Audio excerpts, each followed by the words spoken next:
Japan के Tokyo शहर के निकट एक कस्बा था जहां के लोग काफी खुशहाल जीवन जी रहे थे।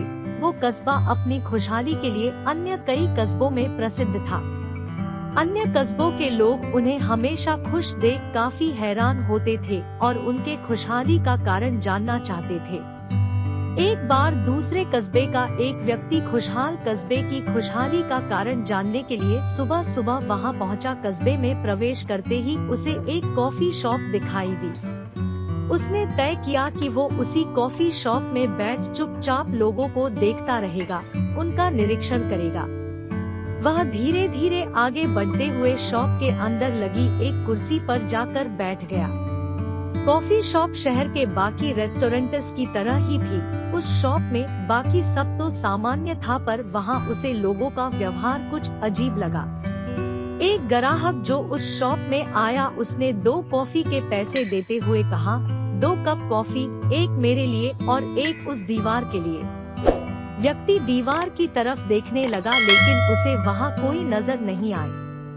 पर फिर भी उस आदमी को कॉफी देने के बाद वेटर दीवार के पास गया और उस पर कागज का एक टुकड़ा चिपका दिया जिस पर 1 कप कॉफी लिखा था।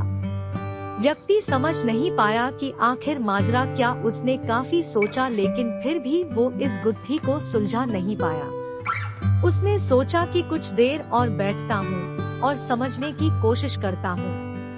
थोड़ी देर बाद एक गरीब आदमी उस कॉफी शॉप पर आया।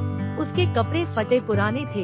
एक नजर देखने से ही कोई भी बता देता कि उसके पास पैसे नहीं होंगे, पर फिर भी वह पूरे आत्मविश्वास के साथ शॉप में घुसा और आराम से एक कुर्सी पर बैठ गया।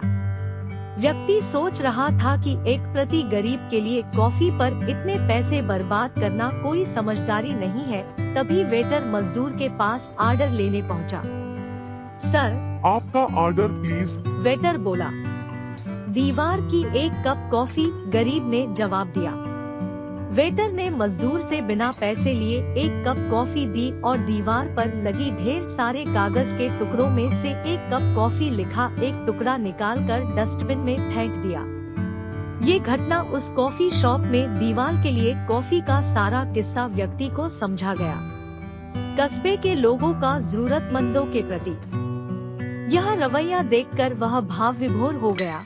उसे लगा, सचमुच लोगों ने मदद का कितना अच्छा तरीका निकाला है, जहां एक गरीब भी बिना अपना आत्मसम्मान कम किए एक अच्छी सी कॉफी शॉप में खाने पीने का आनंद ले सकता है। अब वह कस्बे की खुशहाली का कारण जान चुका था और इन्हीं विचारों के साथ वापस अपने शहर लौट गया। दोस्तों, ये किस्सा भले ही जापान का है, लेकिन हमारे देश की भी यही परंपरा रही है। दया, दान, ये सब हमें भी हमारे पूर्वजों ने और धर्म ग्रंथों ने सिखाया है। हालांकि इन दिनों वो भावनाएं कहीं खो सी गई है। अब अगर कोई किसी जरूरतमंद की मदद भी करता है तो उसके फोटोज लेता है या वीडियोस बनाकर उसका प्रचार करता है।